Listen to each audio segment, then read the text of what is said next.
Rodrigo Roa Duterte. Duterte! Duterte! Duterte! Duterte! Duterte! Duterte!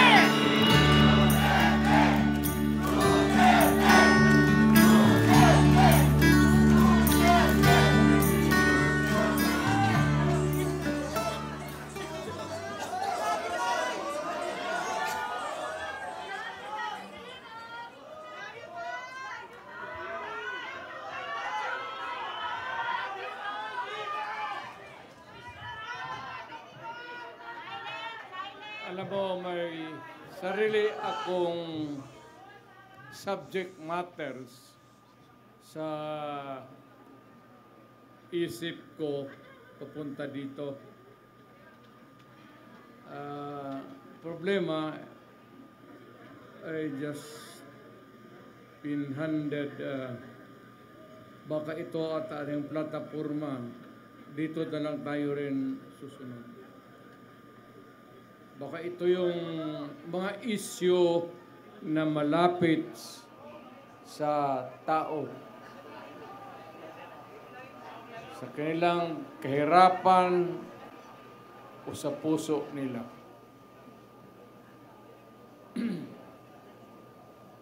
Alam mo,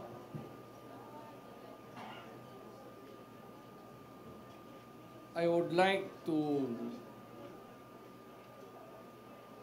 I do not want to criticize anybody.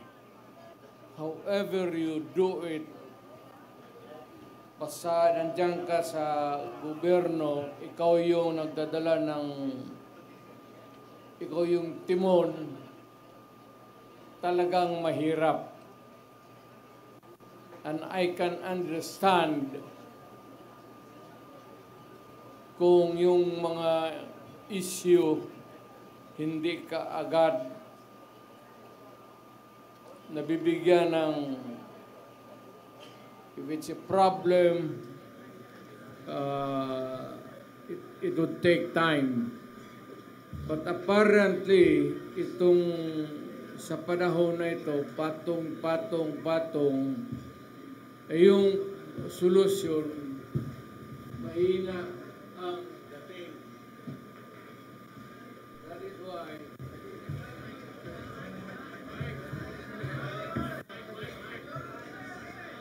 Hello. Excuse me.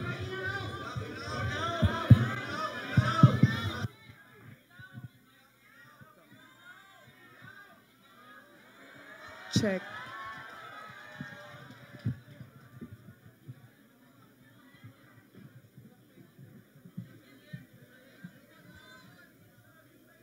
well, alam natin yung issues. Hindi na natin pag-usapan yan kasi lumalalim ang gabi. Alam ko kanina pa kayo. Basta dito, ang gusto ata ang plataforma na sasabihin.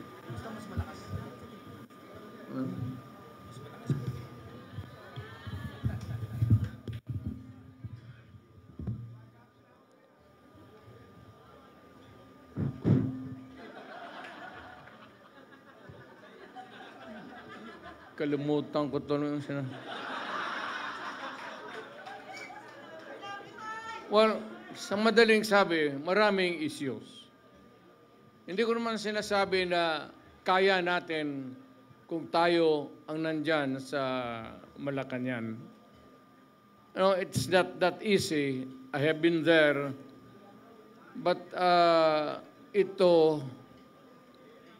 the guy is simply taking his time to come up with the solution of the problem. So kagaya nitong bigas, which is really tumatama yan sa tiyan, pati sa puso ng Pilipino, hindi niya nakuha yung pinaka either is subsidized o ano, whatever, but it goes on up and nahihirapan po ang Pilipino to cope up. Bukang hindi niya kaya na habulin yung presyo.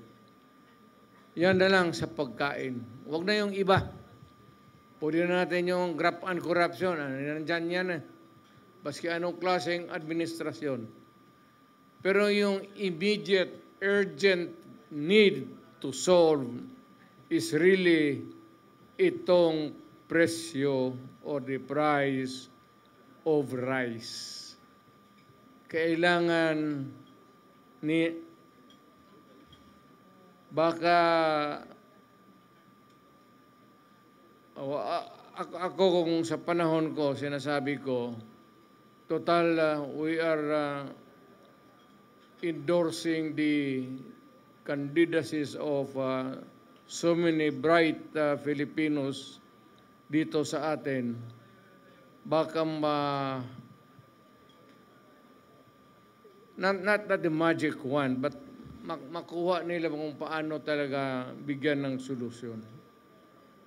It's either you import and go down or whatever, but you know, sad to say, the Philippines is agricultural based ang country natin. Ang ekonomiya natin is agriculture. Ang problema, yung pagkain mismo, hirap tayo. Well, of course, yung mga dumadating na typhoons could be one of the factors that can be, palagay na natin, hirap tayo maghabol. Alam mo, pag nasa gobyerno ka, ikaw yung nagdadala, you cannot give promises. Panay na lang ang pangako mo and you keep on, promising people for so many things. Pero itong pagkain, talagang unahin nila. Pinaka-basic talaga. Medyo hirap sila. Aywan ko kung bakit. Ngayon, kung yung presyo ng bigas, yung presyo ng pagkain para sa Pilipino, mas bababa ngayon,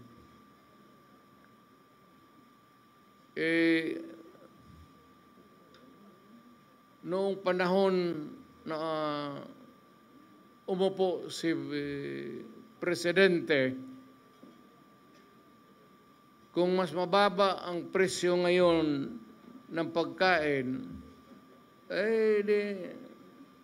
iboto natin yung mga kandidato niya. Nakikita mo naman, talagang almost hindi na kaya. Hindi kaya ng tao. Ngayon, kung mas madali maghanap ng trabaho ngayon sa panahon niya, then doon ka sa kanya, doon sa administrasyon.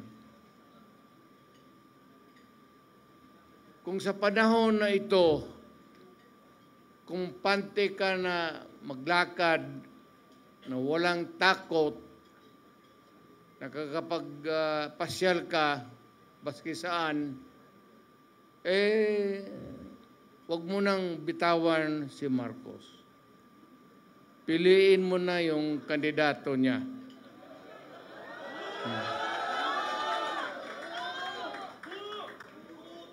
Pero pag sinasabi ko yung pag nagsasalita ako, gumaganyan ako, ibig sabihin, ito yung kapalit.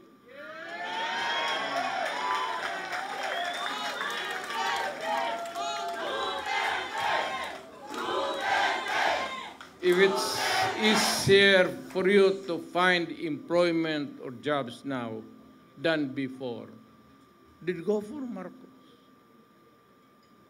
Yan ang sabihin ko na medyo basic na hindi nila mahabol. Ngayon, kung bas minus yung droga at krimen ngayon kaysa noon, panahon niya, pag-upo niya, naabutan pa niya yung, yung pinapairal natin na law and order, kung kaya niya ito, kung kaya niyang putang ina.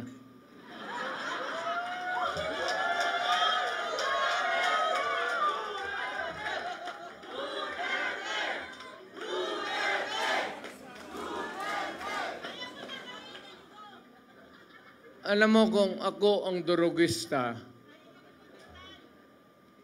kung may gano'n ako, at bakit sa utak ko, bakit hindi? Total, kasama ko naman sa presidente sa hit-hitan. So, yung baski yung mga pulis, pati military, medyo, ano sila?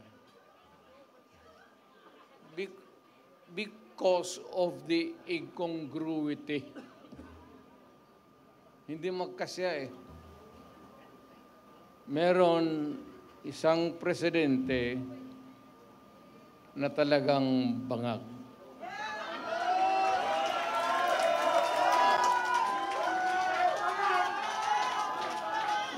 Hindi naman buang, pero yung bisyo ng droga, long term yan. Maging ulol si Marcos,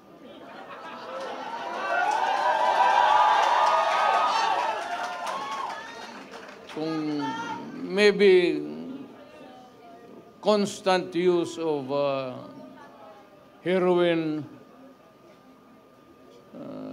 aabot pa siguro siya ng 80. Pero pagdating sa panahon na yan, hindi na siya gumagalaw.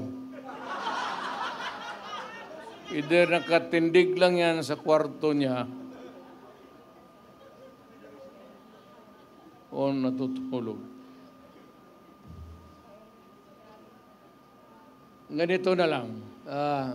Marami tayong problema. I think the Marcos government has fallen short of the expectations. Ako, hindi ko ma-compare kasi pwede kong sabihin, mas mabuti siya ngayon kaysa aking panahon. I can even concede na ganon ang nangyayari. Pero it would not be a good reason for you to solve the problem just because you're doing right, more rights than the wrong ones that the other guy had committed in the past. Na ibig sabihin dyan, kung sabihin, wala yun si Duterte, mahina kasi ganun. Okay. But it's not me. It's the Filipino people. Ang tignan mo ang Pilipino, huwag kang magturo dyan sa mga kalaban mo, kagaya ko, kasi ako, hindi na ako kandidato. Ngayon, kung mag-usap tayo, ang pag-usapan natin kung ano ang mga tao na pwede nating gawin na makatulong sa atin mailagay dyan sa Senado para paski batas na lang ang habulin natin or a policy that is enunciated by Congress, particularly about the drug problem and itong ekonomiya. Itong ekonomiya, mabigat to.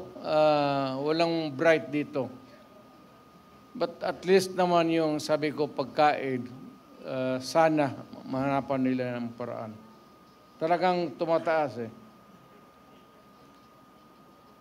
Kaya I don't know how it operates now, but if you continue to practice democracy, we have to have a Senate na kailangan nandyan even to persuade any sitting government to do what is right. So, nakikita ko si Philip Salvador, ang naalaala ko sa kanya, artista siya. Mahusay na artista. Kaya idol ko siya, yung mga sine niya, pinapanood ko. Tinitignan ko siya kung paano niya yakapin yung mga babae at paano niya inahalikan.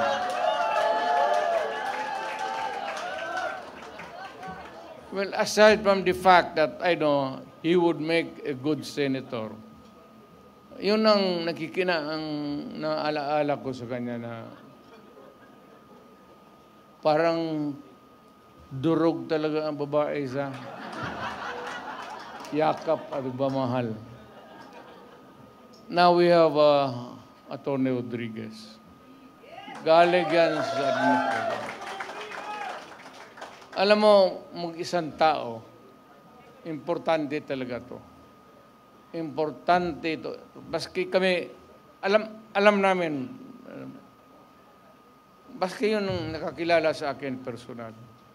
Importante ang tao na may prinsipyo. At ang isang nakita ko na Pilipino na may prinsipyo na umalis sa trabaho niya because the dynamics of the position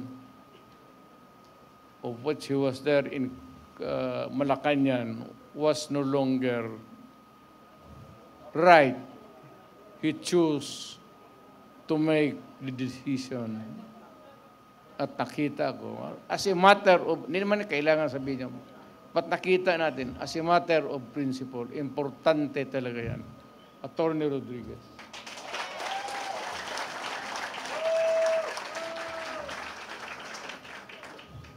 Itong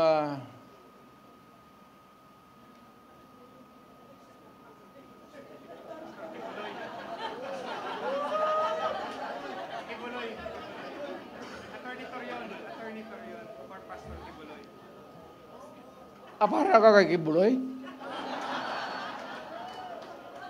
Representative. Sana. Si Pastor.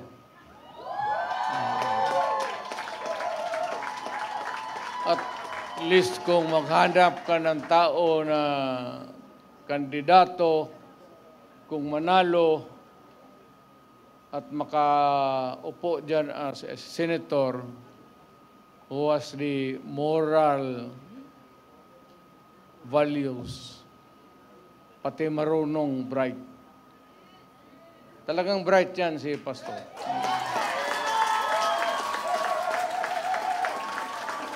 Hindi lang ninyo narinig kasi Pastor eh. Ang ina yung sinasabi, yung ganon, ang mga apostoles, ano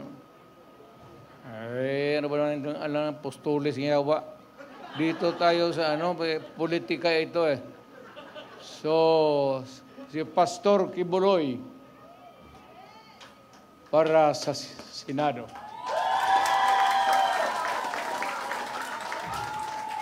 itong tao na itong sunod na sinasabi ko, humahanga talaga ako sa integrity pati yung utak. Abogado, pareho kami abogado eh. Puto pa nagsalita ito. Hindi ko naman kilala to, but yung the constant exposure sa TV, parang natauhan ako. Magaling to ah. Alam niya, sinasabi niya, pati tatanong-tanong ako, eh talagang is one of the upright na tao na ano. Bira mong makita ng ganun. Yung mga bright na, karihan kasi ng mga bright, mga gago eh. Hinahaluan nila yung trabaho nila ng kagaguhan. Alam mo, ako talaga, it was I who sought him. Ako naghanap sa kanya para makilala ko siya. Talagang bumilib ako sa kanya. Marcoleta.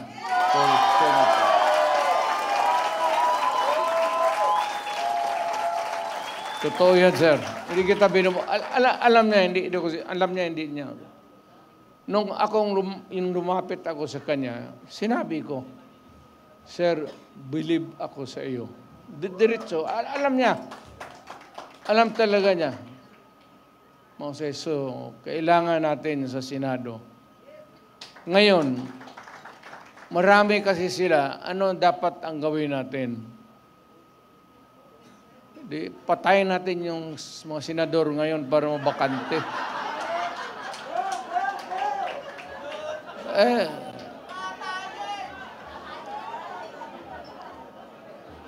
Kung makapatay tayo ng mga 15 na senador, pasok na tayo lahat.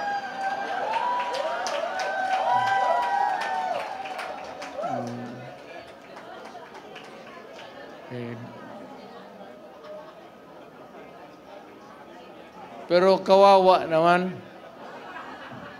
Pero nakakainis kasi yung, hindi naman lahat. Pero, sabi nga, talking of opportunities, the only way to do it is to pasabugin na lang natin yung ano.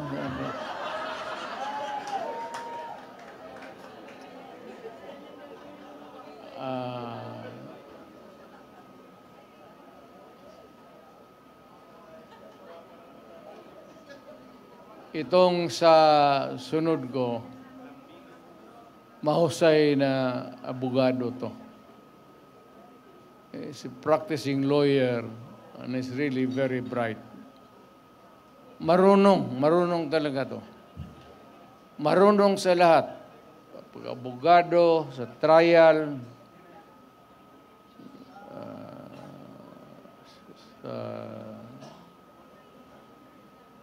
maybe sa social life niya, at siguro sa babae.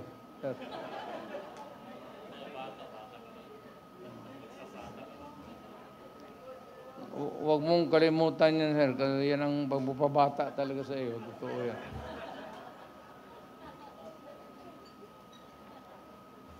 Attorney Lambino.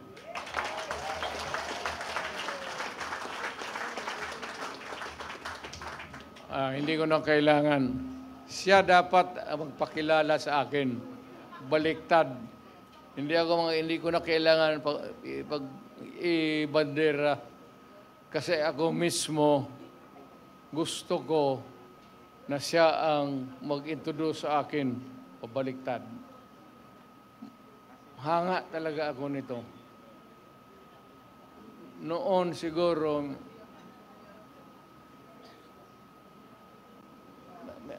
may asawa ka naman, no? Marami po. Marami, Mayor. Pareho tayo. Kaya ka nang kalitsi-litsi ang buhay na.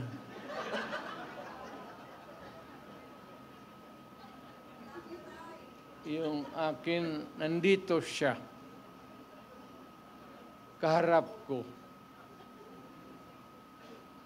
Kasi PDP siya.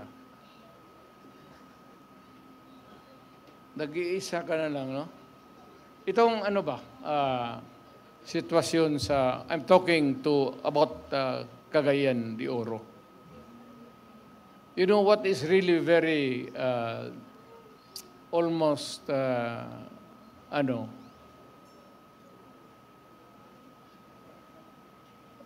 sad, itong PDP was a creation of the politicians mainly dyan sa Cagayan de Oro, Oriental, Misamis. Dyan, ako naging PDP na presidente ako. Alam mo, sa totoo lang, what is very shocking to me, really, hindi naman sa pang-ano ha, hindi ako nagpapatawa. Alam mo, walang PDP doon sa Cagayan. Mag-isa na lang. Si Councilor Balaba. Tumindi ka nga, girl.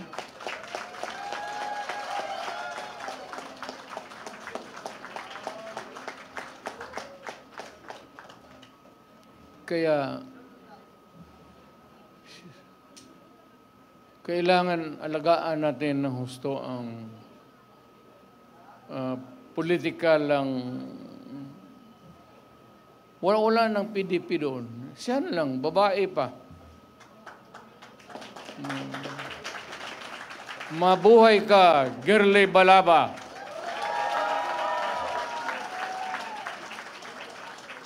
Mabuhay ka, Girly Balaba.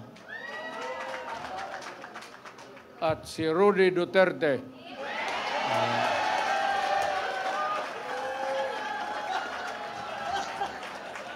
Wala mang Malaysia yan.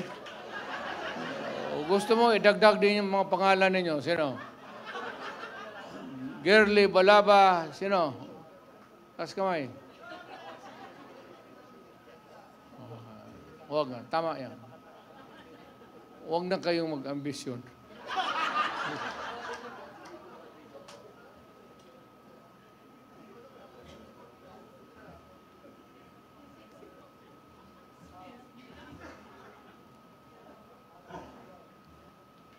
For the rare occasions that I visit Western Visayas, may nakita ako tao na talagang merong go na a lawyer almost to the point of impatient yung ano niya. Ano ba tawag na? Basta nakita ko yung gusto talaga niya mag-survey sa tao. At minsan very long time ago, hindi ito noon pa, may ambisyon siya. Not necessarily yung pagkamayor ngayon. But I heard him talk about politics and his keen interest na nakikita ko yung pagsasalita niya. So, nung nakita kami few days before the filing, I passed by Bacolod. Nagkita kami. At nakita ko yung, I remembered his intelligence, his talent, and sabi ko, matagal na rin walang senador talaga ang Western Visayas. I would like to endorse him and for you to vote for him so that yung mga taga-Western Visayas na kapatid natin, bigyan natin. Huwag tayo magsabi Ilonggo, Ilocano. Skip that thing. It's not is not proper anymore. Kung magsabi ka, Ilonggo ako, gano'n, no, do not talk about your tribe. Just talk about who you are at Pilipino ka at anong kaya mo. At ito talaga, kaya niya maging senador. Attorney Hinlo.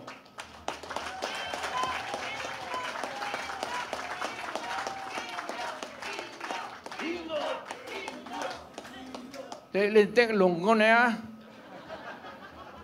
Sino rin ng lunggo?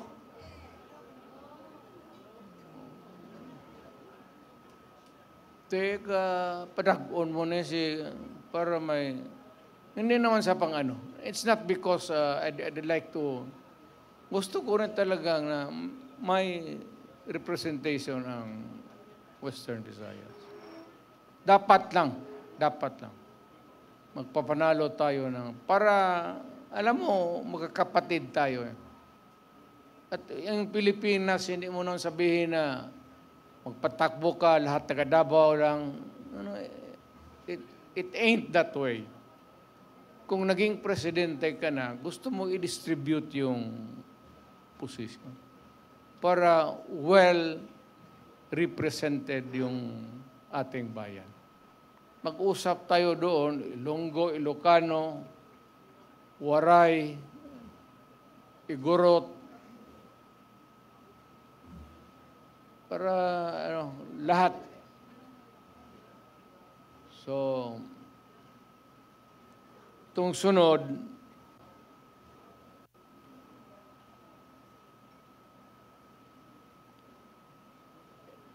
hindi ko naman siguro kailangan ipakilala ko to. Kaya nakakamot ako eh.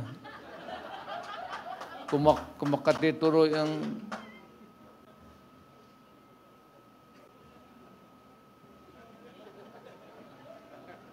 May pera ka bong?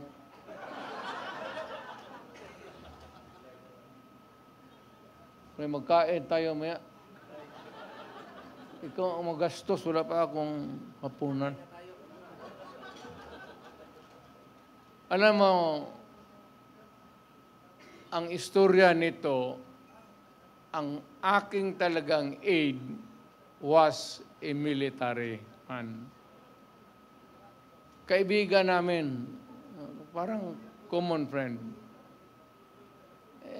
Military na not so because parang maluwang na pakisama niya sa civilian. Biglang naglaro ng basketball, yung bola galing kay Bato.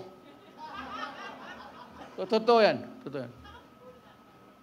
Pinasa niya doon sa kay Jimboy Halili.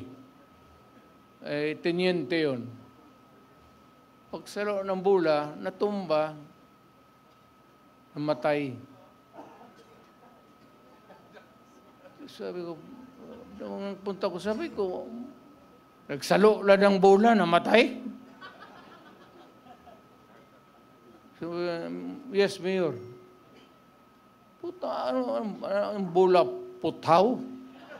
Bakal? Bola ng ano? O bakit namatay? Kasi pagsalo, tumba. Baka talagang sinadya na milakasan ng husto. Baka may postahan sa ganung laro na yon. Galing kay Bato yung bola eh. Kaya pag si Bato ang kalaro ninyo, huwag ninyong saluin yung bola. Hayaan mo, tumakilid ka lang palawa. Kasi doon namatay. Hindi ako nagpapatawa. Yun talaga ang nangyari. Doon natumba kaya ako. Minsan yung nag-iisip ako kung patakbuhin ko ba ito si Bato o hindi.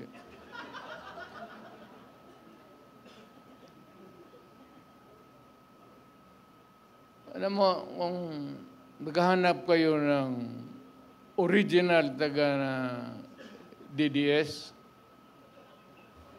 huwag ka lang mano ha. Siya. Siya yan.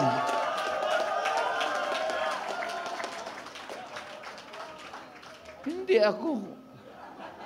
Mayor ako. Utusan mga pagpatay dyan, buo. Siya yung chief of police. Pinakamatagal. Pinakamatagal kasi taga Davao.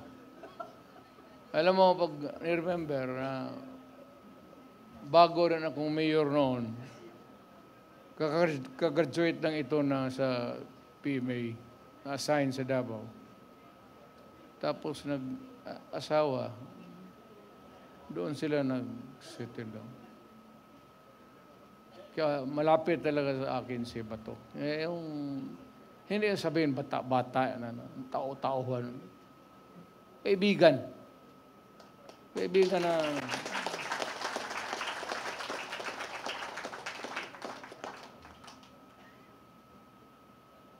Ano ngang maidagdag ko sa kwento?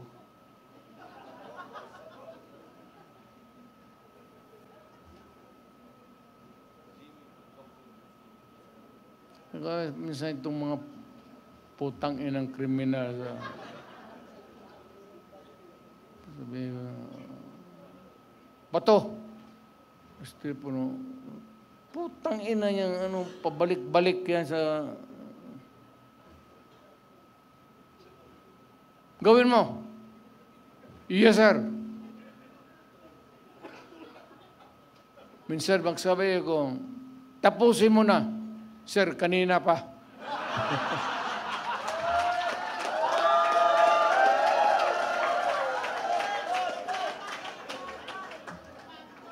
Sa harap pa naman ng, alam mo, sa totoo lang, magprangka-prangka, walang sundalo na hindi umapatay. Walang sundalo na hindi pumapatay. Baski na walang uto sa kanila, if they are assigned in a certain place, tapos guluhin mo, paputokin mo yung granada, yung performance nila apektado. Naka-record yan. Sa panahon ni Bato, ito ang nangyari. Sabihin mo, pagdating ng promotion, conference, kaya ba nito? Tingnan mo, panahon niya, rape, marami. Rape, 4. Panlima, siya pa ang pangalan dito, kasali siya. Ganun yan eh. Ngayon, maasahan yan ng isang lugar. Hindi na kailangan na sabihin mo na ako magsabi. Pagka medyo magulo, tapos apektado yung performance nila, talagang tapos ka. Lahat. Lahat yan, walang lahat, as lahat. Baka kayo. Pero yung extra judicial killing, wala man tayong extra killing lang. Ayun, sino nag-invento niyang putang ina? Bakit maging extra yan? Ano yan? Kota? Lahat sundalo. And, nandito na ba lahat? Jimmy, nandito na lahat? Kompleto na kayo? Okay. Ito naman, talagang admirer ako. Totoo, admirer ako niya. Maka-Duterte ito eh. Tsaka, talagang maka-Duterte ito. Yung nakikita kami minsan, kumukuha siya ng law, ini-encourage ko. Sabi ko, tignan mo lang kung medyo matrabaho lang sa oras. Pero kaya mo. Ako sabi ko kaya na, balang araw makukuha mo. Abogado talaga. Saludo ako. Jimmy Bundok. talagang pwede na maging senador. Ito yung may taong may social conscience. Eh yung artista, wala yan. Yung kausapin mo yung tao, yung tapos na yung trabaho niya, mag-acting. Gaya nito na eh. Philip. Kausapin mo nung wala na sa trabaho. Hindi yan madrama. Prangka ito kung kilala nito prangka na tao yan. Diretso. Kaya nagustuhan ko. So, ganito na lang. Para marami ang tao natin, every meeting, baka sa lawag, kailangan magpunta na tayo lahat sa lawag. Magkaraban tayo. Baka sa sunod sa Bicol, at least para sigurado talaga na mayroong, natin alam kung ano ang diskarte ng mga tao doon eh. Baka kukunti lang, kung pupunta tayo lahat, punta tayo ng Bicol. Ngayon sa Davao, Buanga, punta tayo doon sa ticket,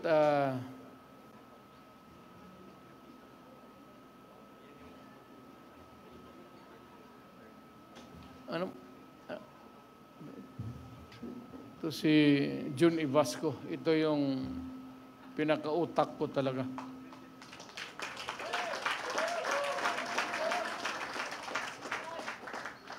May pera tayo.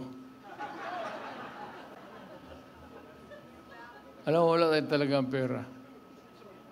Last minute, ambag-ambag lang kami. Ano ba sa Tagalog yan? Contribute na ko yan. Si Robin. Pero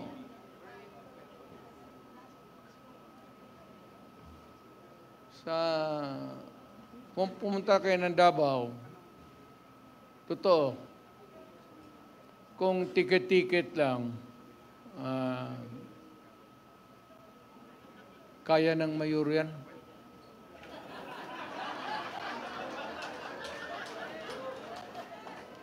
Ipasa mo lang yan doon sa mga negosyante.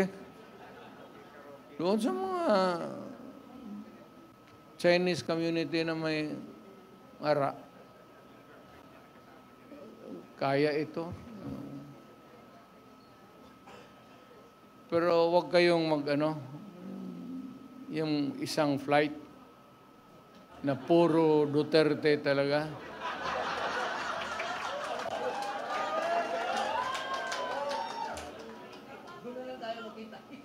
Kasi pag mag-take off yan, ang kabila magsige dasal.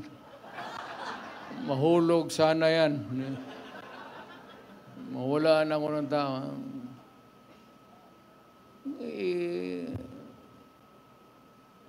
Intervals, intersperse.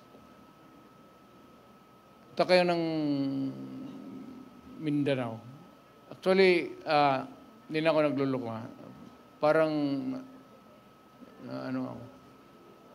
kung maano kayo sa Davao, kindly drop by our place. Si Bongo, si Bato. Si Bongo kasi mayaman talaga to. May printing press. Walang problema nito sa propaganda. Pinakamalaki yan sa Mindanao. Printing press niya. So, kung sabihin mo lang na kalahati nito, kaya niya. Kaya niya. Sagutin mo na, Bong. Huwag kang mahiya. But seriously now, magabi na. I'd like to remind again everybody that, the democracy was really conceived by our forefathers to be one that is really working. Kaya nga may demokrasya because there is a periodic election. The president, you are served there for about 6 years, then alis ka, another one. And for the mayors and the rest of the officials of government. Talagang elected. Mabuti yan eh. So it is intended, ang mahirap kasi may mga politiko na medyo may mentality na mga gangster, yan papasok. Wag ninyong yan. Baski sa ating grupo, lalo na yung magdala-dala ng armas, tapos walang mangyari niyan. Sisirain lang ang bayan natin yan. Look for somebody na talagang would stand for what is right and what is really just. Yan ang hinahanap natin. Palagay ko, kilala ko lahat itong mga tao na ito. Walang ito. At least may, lalo na ito si Tony Marcoleta. Parang pare ito eh. Totoo. Nagkamali ito ng trabaho. Nagpare, ay sana ito, pero iglesia kasi. Pastor na lang. Ito magsalita ito, totoo. Nakikinig ako dito. Marunong, bright talaga.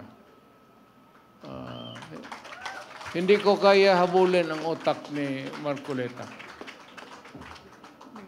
Hindi ko kaya abutin. Totoo yan. Kaya sabi ko itong mga ganito na tao, kailangan kaibiganin mo na lang. Baka ma-enkwentro mo ito sa korte, putang ina, baka ilang paso ka. May kunting awa naman. Attorney Lambino, talagang tagal na nagtatrabaho ito sa PDP.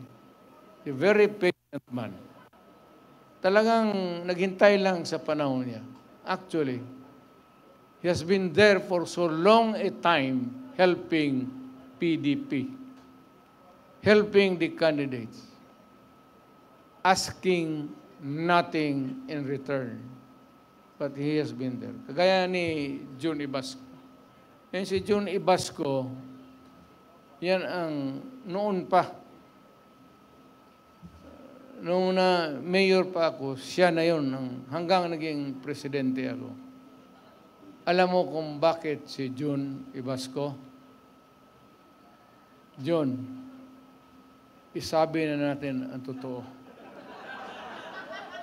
Dumating na ang panahon. Okay? Ako isang prosecutor. I was a prosecutor. Yun ang trabaho ko eh. One day, itong sila Colonel Stares, yung mga Philippine Constabulary, parang nagpa-plenum ito sila sa North Cotabato. Ginapang ng mga sundalo, nahuli sila. So ako yung fiscal ina-assign pagka ganun. Takot ang takot yung, hindi nila ako magyabang, takot yung mga fiscal mag-handle ng rebellion, pati yung mga krimen na, So, pinapasa sa akin sa chief. So, ako nag-iimbestiga. Sabi ng na may nahuli daw marami. May madre pa ata. Natsambahan. Mga, mabigat na, sa Mindanao. Yung mga komunista. Nahuli yan sila. Nung pumunta ako sa kampo, sa pulis, tinuturo yan siya. Yan sila. No? Nakaupo lang. Sabi ng mga gago, Mayor, ngayong gabi, huwag mo na lang ilista-lista dyan yung investigation. Bihin na lang na walang nangyari sa operasyon namin. Kasi papatayin namin ito. Dalawang pare yun, Father Tison, pati Father Ibal. NPA talaga yan sila. NPA talaga. Huwag na tayong magdrama. So, gustong ganun na ng, sabi ko, putang gago, pare yan. Kung ano yan, damay pa ako. Imbestiga ka ng ano, imbestigahin mo yung totoo lang. So, detain siya. But yung one day, nalaala ba ninyo yun? Inutos ni Cory Aquino, release all political prisoners. Talagang pinawalaan lahat. Lahat ng komunista, pinalabas sa kulungan. Si John, isa. Wala sila mapunta bago. Sabi ko, sa opisina ka na lang dito sa akin. Pare, alam mo yung pare, mahusay sa organization. Kasi hinawakan tao Paano mag-organize, paano mag-ganon. Pag yan yung mga pare na mag-ano, talagang kung sponsored ng mga pare yan, matindi yan. Kasi sanay sila sa organization So, kinuha ko siya. From then on, mayor, congressman, tapos presidente. 30 years ago. Siguro. Ganon ba yun dyan? 25, 30 years. Tagal na. From my NPA, nung dumating ako, naging presidente ako, tigas na masyado doon sa Malacanang. Yan na ang tigas dyan sa... Yung mga military naman, sabi ko, intindihin ninyo. Sabi ko, inirelease Wala tayong magawa. Wala mapuntahan yung mga tao. Kaya yung mga asawa ng De Vera, lahat ng mga babae, binigay sa akin ng military. Yan, totoo. Ito na yun ang totoo. Patayan sila. Yung mga babae, dinala ko sa bahay ko. Bahay ng nanay ko.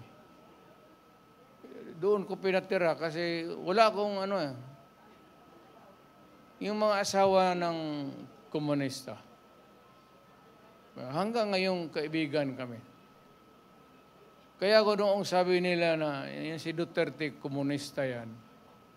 Ang totoo niyan talaga, baski hindi pa sila nahuli, ako pumapasok na sa bukid. Doon sa dulo, nagsasalita, nag-i-istorya na kami ng NPA. Istorya lang. Kaya every time magbaba ako, mga military intelligence, sabi yan si Duterte, ang issue sa akin, yang si Duterte, huwag kayong magboto dyan kasi komunista. Sinabi ko doon sa mga taga Davao, kung maniwala kayo, ito yung istorya ko. Ngayon, ayaw ninyo maniwala. Huwag. Sinabi ko ang totoo.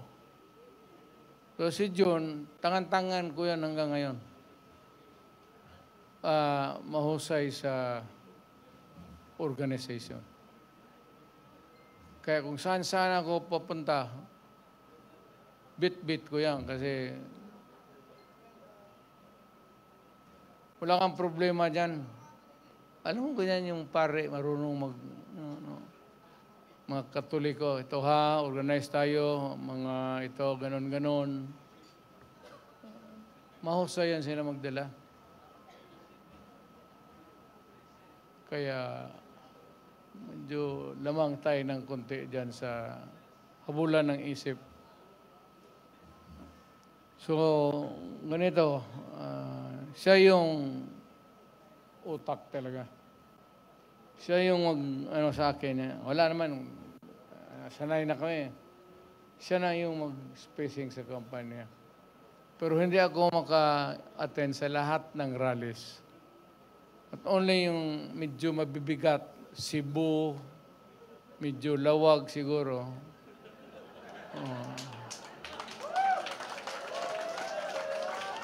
Para sabihin ko kay Marcos, punta ako doon, mag-rally kami sa inyo.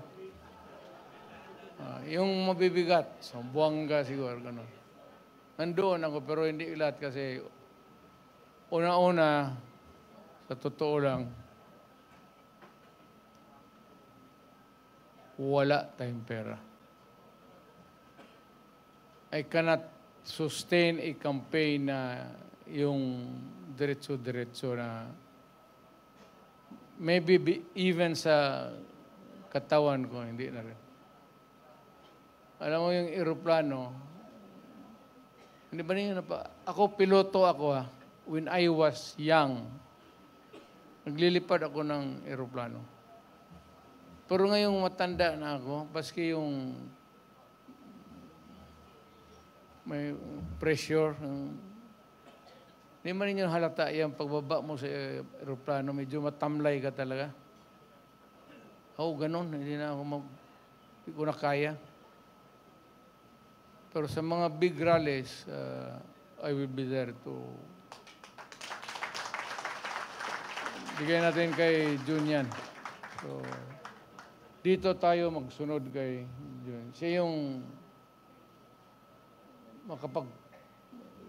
I trust him to do the job. So, siya yung mabigay ng program.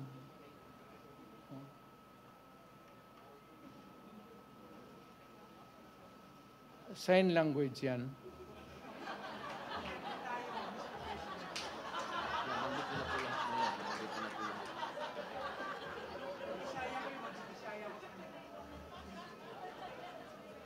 Paano gano'n yan?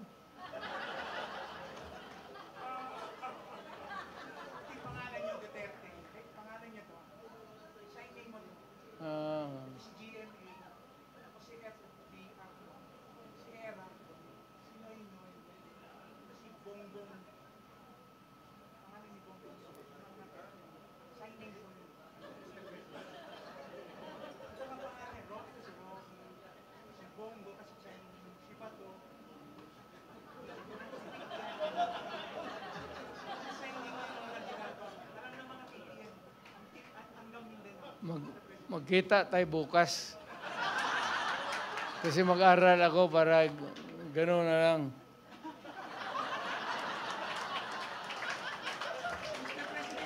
Sabi sa mga babae, beautiful kayo, maganda kayo. Beautiful.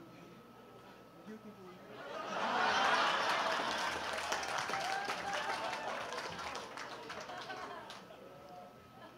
Nehen Piao Liang. Chinese yan. You're beautiful. So, uwi na tayo.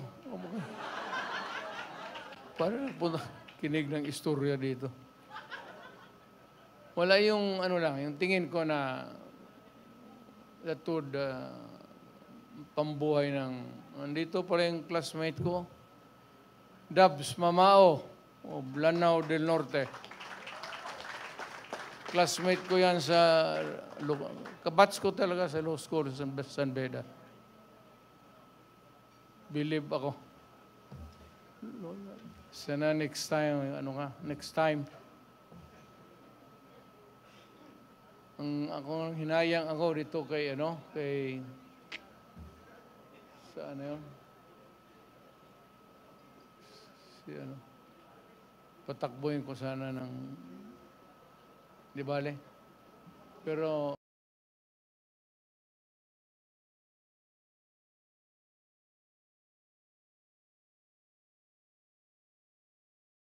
Dahil sa malasakit, mas nailapit ni Senator Bongo ang medical assistance, primary health